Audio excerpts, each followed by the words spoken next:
প্রবাসী প্রবাসীরা এমনই হতভাগা, সারাদিন ডিউটি করে এসে রুমে এসে খাবারটা রান্না করে তারপরে খেতে হয়। এটা যে একটা প্রবাসীর জন্য কতটুকু কষ্টকর সেটা প্রবাসীরাই বুঝে। হ্যালো গাইস, আসসালামু আলাইকুম। আপনারা সবাই কেমন আছেন? আশা করছি ভালোই আছেন।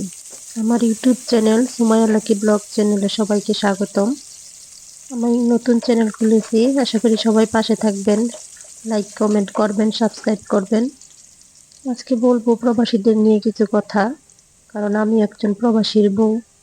প্রবাসীরা যেমন সারাদিন ডিউটি করে এসে রুমে এসে খাবারটা তৈরি করা থাকে না, ওদের খাবারটা নিজেই তৈরি করে তারপর খেতে হয়, তেমনি প্রবাসীর বউরাও বাড়িতে ভালো করে রান্না করলে মনে কষ্ট পায়। ইস, এই রান্নাটা আমার স্বামীকে যদি আমি রান্না করে খাওয়াতে পারতাম। দিনের পর দিন, বছরের পর বছর স্বামীর কাছে না পাওয়ার যন্ত্রণা, ভালো মন্দ রান্না না করে না খাওয়াইতে পারার যন্ত্রণা, একজন প্রবাসীর বউরই বুঝে। প্রবাসীর বউরা বাড়ির যে কোনো ফল, যে কোনো খাবার হোক, সব কিছু ফ্রিজের এক কোনায় তুলে রাখে তাদের হাজবেন্ডের জন্য। হাজবেন্ড দেশে আসলে এগুলা খাওয়ানোর জন্য যত্ন করে ফ্রিজের এক কোনায় তুলে রাখে। আলহামদুলিল্লাহ, আমার সৌভাগ্য হয়েছে যে আমার স্বামীর কাছে সৌদি আরবে থাকতে পারছি, তাই ভালো বুড়া রান্না করে খাওয়ানোর চেষ্টা করি।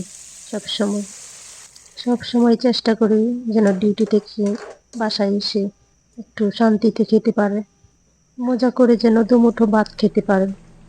কিছু কিছু প্রবাসীদের এই সৌভাগ্যটা হয়েছে, যারা প্রবাসী থেকেও বউ নিয়ে সংসার করতে পারতেছে, বউয়ের হাতের রান্না খাবার খেতে পাচ্ছে। আর কিছু কিছু অভাগা প্রবাসীরা আছে যারা দিনের পর দিন কষ্ট করে।